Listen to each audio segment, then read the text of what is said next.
आज इस वीडियो में हम बात करने वाले हैं इचिंग के 25 ऐसे कारण जो हमें हमेशा याद रखने चाहिए। Specific and to the point 25 ऐसे खान पीन और लाइफस्टाइल की आदतें जो हमें याद रखनी है जब तक हमारा इचिंग और त्वचा विकार पूरी तरह से ठीक ना हो।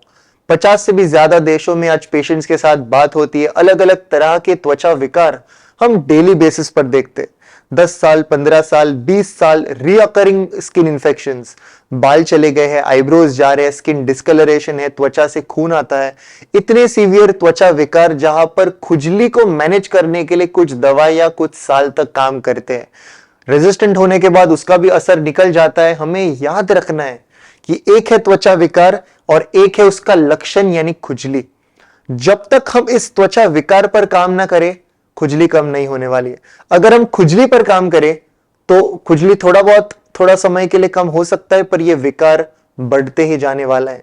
हम इचिंग को ऐसे सप्रेस करते हैं जैसे कि हम शरीर के गुद मार्ग को ही बंद कर दिया है, टॉक्सिन्स बिल्डअप होने वाले हैं। उसी तरीके से स्किन है, हम रास्ता ही बंद कर देते हैं, स्वेदज ग्रंथि को ही बंद करते हैं तो नीचे इंफेक्शन बढ़ते जाने वाला है।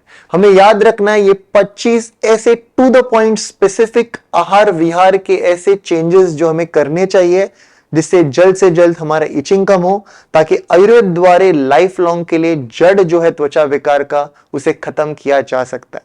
सो 25 थिंग्स टू बी अवॉइडेड जानते हैं आज इस वीडियो में।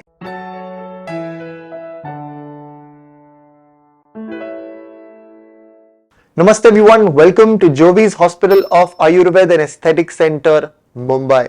आयुर्वेद ये हाईली इफेक्टिव है असाध्य त्वचा विकारों के लिए। इसका ये एक कारण है कि आयुर्वेद ये एकमेव एक शास्त्र है जहां पर हर एक व्याधि के लिए कई ट्रीटमेंट मोडालिटीज है।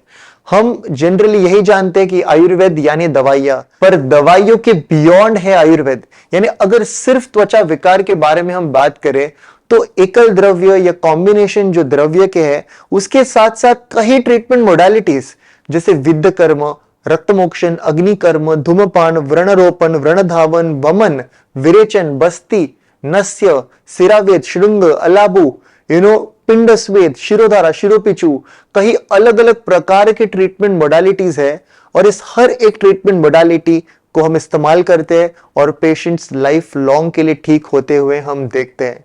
सो एकमेव शास्त्र, एक विकार या एक लक्षण और हजार उनके ट्रीटमेंट मोडालिटीज। ये ऐसे ट्रीटमेंट मोडालिटीज है जो पेशेंट के लक्षणों को तो कम कर रहे हैं पर डायरेक्टली पेशेंट के रोग व्याधि के जड़ पर काम करते वक्त हम देखते हैं।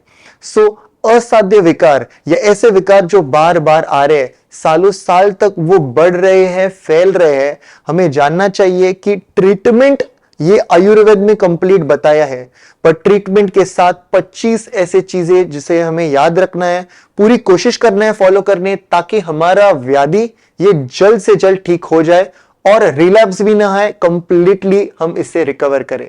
सो 25 points, make a note of this, let us understand. So सबसे पहले आसान से भाषा में हम समझते हैं। फर्स्ट इज चिंतनाम च अति चिंतनात् रसवहिन्य दुष्यंती, यानी एक्सेस ऑफ चिंता, स्ट्रेस। स्ट्रेस क्या है? तो प्रॉब्लम के ऊपर जितने मिनट हम स्पेंड करते हैं, जितने घंटे हम सोचते हैं, that is equal to stress. So जितना ज्यादा हम स्ट्रेस लेते हैं उससे क्या होता है, हमारा शरीर ये क्या है? तो 7 धातु से बना हुआ है। धातु ये है जो हमारे शरीर को होल्ड करते हैं। 7 धातु, रस, रक्त, मांस, मेद, अस्थि, मज्जा, शुक्र फॉर मेल्स, आर्थ फॉर फीमेल्स। तो हम जो भी खाना खाते हैं जिससे हमें पोषण मिलता है, इस खाने से क्या बनता है? तो आहार रस बनता है। It is the nutritious part that we get from the food. आहार रस से हमारे शरीर का सबसे पहला धातु को पोषण मिलता है, यानी रस धातु। और आहार रस और रस धातु इसके बीच में क्या है? तो रस वह स्त्रोतस। रक्त धातु रक्त व स्त्रोतस, मांस धातु मांस व स्त्रोतस। सो हर एक धातु का एक स्त्रोतस है। सो जब हम स्ट्रेस लेते हैं, चिंतनाम च अति चिंतनात् रसवहिन्य दुष्यंती, यानी आहार रस से जो न्यूट्रिशियस पार्ट रस धातु तक जाने वाला है, इस स्त्रोतस की दुष्टि हम देखते हैं चिंता के वजह से। और रसद रक्तम ततो मांसम मांस मेद प्रजायते, ऐसे कहा है, यानी रस से ही रक्त की निर्मित होती है, रक्त को पोषण मिलता है। रक्त से मांस, मांस से मेद, अस्थि, मज्जा, शुक्र या आर्त। सो हम देखते हैं कि स्ट्रेस से हमारे शरीर का पहला धातु को ही अच्छा पोषण या सही पोषण नहीं मिल रहा, तो उत्तर धातु बनने ही नहीं वाले। And what I mean here is stress is directly equal to the damage and degeneration of the complete body. So counselling भाग है, शिरोधारा है, शिरोपीछू है, सबकॉन्शियस प्रोग्रामिंग है, कई सारी चीजें हैं स्ट्रेस के लिए। आयुर्वेद में तो 100 से भी ज्यादा ट्रीटमेंट मोडालिटीज है और 10,000 से भी ज्यादा द्रव्य है जिससे हम इस स्ट्रेस को मैनेज कर सकते हैं। बहुत ज्यादा इंपॉर्टेंट है stress. Let's move further. Second is आम्ल सेवन, यानी excess of sour foods and fruits, आम्ल सेवन ज्यादा करने से। तीसरा है लवण रसात्मक आहार, excess of salty foods. You have to understand आंवला और लवण से क्या होता है, तो कफ बढ़ता है। हम सभी को YouTube वीडियोस, Instagram पोस्ट से हमें पता चलता है कफ नास्ति कंडू शोथ, यानी कंडू इचिंग और शोथ यानी स्वेलिंग। ये किसी भी तरह की इचिंग या स्वेलिंग ये नास्ति विदाउट कफ, कफ के बड़े बगैर हो ही नहीं सकती। सो आंवला और लवण सभी खान पीन से कफ बढ़ता है और कफ से खुजली बढ़ती है, सूजन बढ़ती है। हेंस आम्ल लवण रसात्मक कम से कम हमें रखना है। अगला है विदाई आहार यानी कोरोसिव फूड्स, ऐसे फूड आइटम्स जो कि कोरोसिव है, जैसे कि अचार हो गया, सॉसेजेस हो गए, ड्रेसिंग हो गए, सिट्रस चीजें हो गए, अवॉइड करने। अगला पॉइंट है दधी यानी दही। सो दही का ज्यादा सेवन अगर हम करते हैं तो आज इचिंग शुरू हो जाती है पेशेंट्स में, सो हमें अवॉइड करना चाहिए। दही ये बहुत ही उष्ण तीक्ष्ण होता है, रक्त को अशुद्ध करता है, दोषों की विकृति के लिए बहुत इसका ये कारणीभूत होता है। अगला है दूध यानी मिल्क। एक्सेस ऑफ मिल्क से हम देखते हैं कि मिल्क क्या है, तो ये एसिडिक है। ये एसिडिक होने की वजह से बल्य है, ब्रूहण है, पर एसिडिक होने के कारण हम देखते हैं कि मिल्क का ज्यादा सेवन करने से कफ बढ़ता है और इससे इचिंग की कंडीशंस बढ़ सकती है। अगला बहुत ही इंपॉर्टेंट है अनुपमांस, यानी ऐसे एनिमल्स का सेवन करना which come from a marshy area. Marshy area ने ऐसा लैंड जो पानी से कवर्ड किया गया है, सो हमें याद रखना है। नेक्स्ट पॉइंट है स्नान। स्नान यानी फ्रीक्वेंट बेथिंग। फ्रीक्वेंट बेथिंग, एक दिन में बहुत ज्यादा बार नहाना। चाहे वो फंगल इन्फेक्शन है, पेशेंट कहते हैं कि नहीं हमें कहा गया था कि हाइजीन हमें मेंटेन करना है, नहाना है। आपको ये कहा जाता है बिकॉज आज फंगल इन्फेक्शन जो बार बार आ रहा है, तो ये इट्राकोनाजोल, लुलिकोनाजोल, फ्लूकोनाजोल के अलावा दुनिया में कोई दवा नहीं है। रिकरेंट हम देखते हैं, प्रॉब्लम आता है, बढ़ता है, आता है, बढ़ता है, कुछ समय के लिए दवाइयों से आराम मिलता है, बट पेशेंट को कहा जाता है कि हाइजीन नहीं मेंटेन करने की वजह से फंगल हो रहा है या नहाना ज्यादा चाहिए। तो नहाना और फंगल कोई भी उसका रिलेशन नहीं है, दिन में एक बार नहाना एडवाइजेबल है। स्पेशली एटोपिक डर्मेटाइटिस, एक ऐसी कंडीशन है जहां पर बचपन से लोगों को प्रॉब्लम है, यानी 30 साल बचपन से सफर कर रहे हैं। आईब्रोज चले गए, बाल चले गए, स्किन का कलर चेंज हो गया, खून आता है चेहरे में से, स्किन में से। एटोपिक डर्मेटाइटिस, जॉइंट्स अफेक्ट करते हैं, इतना डिस्कलरेशन और इचिंग रहता है। ये एटोपिक डर्मेटाइटिस पे हम देखते हैं पेशेंट्स कहते हैं कि नहीं 3 दिन में एक बार नहाना, 5 दिन में एक बार नहाना, बिकॉज नहाते जब है तब ड्रास्टिक इचिंग होती है।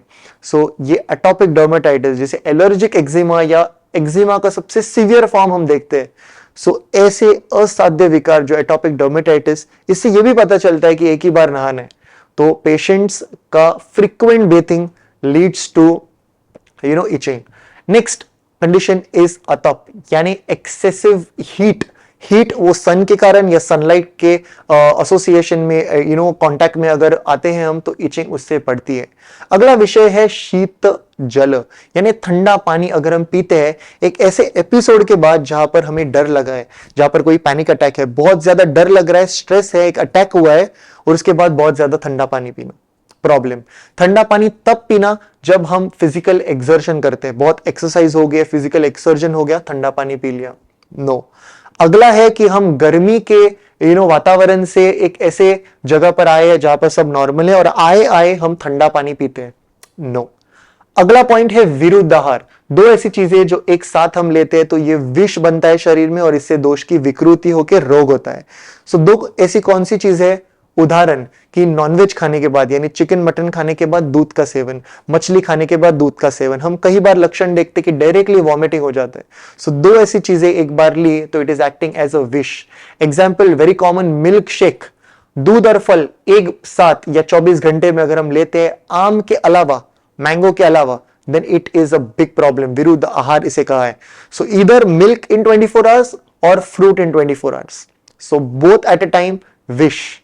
ये एक चीज हो गई। Honey and ghee in equal quantity, कई सारे विरुद्ध आहार विहार बताए, हमें नोट करना है इसे और हमें याद रखना है कि हम इसे कम से कम इसका सेवन करें, इसे अवॉइड करें, ज्यादा से ज्यादा हमें इसे नोट करना है। अगला है तिल, माश और मरीच। तिल यानी सेसमी टू बी अवॉइडेड, माश black gram to be avoided और मरीच यानी black pepper to be avoided. अगला बहुत इंपॉर्टेंट है गुरु आहार, ऐसी चीजें जो हैवी टू डाइजेस्ट है, हैवी पड़ जाते हैं, अवॉइड करने। स्निग्ध आहार, ऐसी चीजें जो ऑयली है, फ्राइड है, अवॉइड करने चाहिए। अध्यशन यानी एक बार खाना खाया और कुछ समय बाद फिर से खाना खाया, बाय नोइंग कि पहले खाना जो खाया है वो डाइजेस्ट अभी तक नहीं हुआ। सो फ्रीक्वेंट मील्स, आज तक फैड हम देखते हैं ना, weight loss, weight gain, fad है, फ्रीक्वेंट ईटिंग, सो अध्यशन टू बी अवॉइडेड।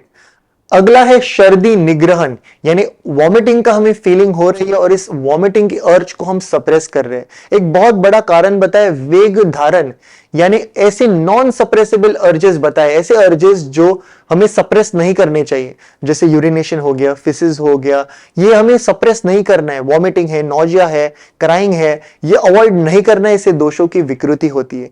सो वेग धारण, वेरी वेरी इंपॉर्टेंट पॉइंट। अगला है मत्स्य सेवन, excess of fish intake. Ayurveda में बता है पीड़ित ब्रह्मांड, यानी जो जो बाहर है वो हमारे शरीर में है। फिश के स्किन को आप बहुत अच्छे तरीके से देखिए, क्या है तो स्केली है, रफ है, ड्राई है। जब अति मत्स्य सेवन हम करते हैं तो क्या होता है, तो हमारे स्किन भी सेम फिश की स्किन की तरह देखते हैं, जैसे कि इक्थायोसिस वल्गैरिस, सोरियासिस, एक्जिमा, डर्मेटाइटिस, ये सभी कंडीशंस है। हम जो खाना खाने वाले उससे शरीर बन रहा है, उससे मन हमारा बन रहा है। मनोबल, शरीर बल उसी से बन रहा है। और इसी वजह से जब हम एलमंड्स खाते हैं तो हमारी बुद्धि या हमारा ब्रेन को नरिशमेंट मिलता है। वॉलनट जो कि एक ब्रेन के आकार का दिखता है, इससे हमारी बुद्धि बढ़ती है। सो जो हम खाएंगे शरीर में वही चीजें होने वाली है। अगला है व्यायाम, खाना खाने के बाद कुछ बड़ा सा मील लिया है और हमने इमीडिएटली उसके बाद एक्सरसाइज शुरू की है। सो ये रूल्स फॉलो करना काफी इंपॉर्टेंट है। And last but not the least, it is अति मैथुन। मैथुन से क्या होता है, तो बॉडी में सबसे पोटेंट पार्ट शरीर के बाहर जा रहा है, एलिमिनेशन हो रहा है और जो भी सार भाग है, रससार, रक्तसार, मांससार, सभी धातुओं का सार भाग, जिसे ओज शक्ति या ओजस जिसे कहा है, तो इसका एक एलिमिनेशन हम शरीर के बाहर देखते हैं। वाइटल एनर्जी शरीर के बाहर जा रहा है और पूरे शरीर की दुष्टि या मनोबल कम होते हुए हम देखते हैं। जो स्ट्रेस एंजाइटी की कंडीशंस है, शिजोफ्रेनिया की या ओसीडी के जो कंडीशंस है, हम उनमें रूट कॉज देखते हैं कि बचपन से अति मैथुन करना, दिवस स्वप्न यानी दिन में सोने से हम देखते हैं कि दोष की विकृति हो रही है। अगला है अग्नि संताप, यानी खाने को बार बार हम गर्म करते हैं तो दोषों की विकृति होती है। हमने देखा है पेशेंट्स 2 किलो 1 किलो बिरयानी लाते हैं, हफ्ते भर वही बिरयानी का सेवन होता है। बिग रीजन फॉर दोष विकृति। सो ये सभी चीजों का हमें पालन करना है जब तक हमें इचिंग है। आयुर्वेद द्वारा जल्द से जल्द पूरी तरीके से ठीक होना है और ट्रीटमेंट के दौरान इन 25 चीजों को नोट करना है ताकि जल्द से जल्द हमारी रिकवरी हो और हम पूरी तरह से इससे बाहर आ सके। सो ये थे 25 ऐसे चीजें। I hope you found this useful. Any doubts, any questions, please do let us know in the comment section below. Until next time, from Jovis and the team, look impressive, be progressive.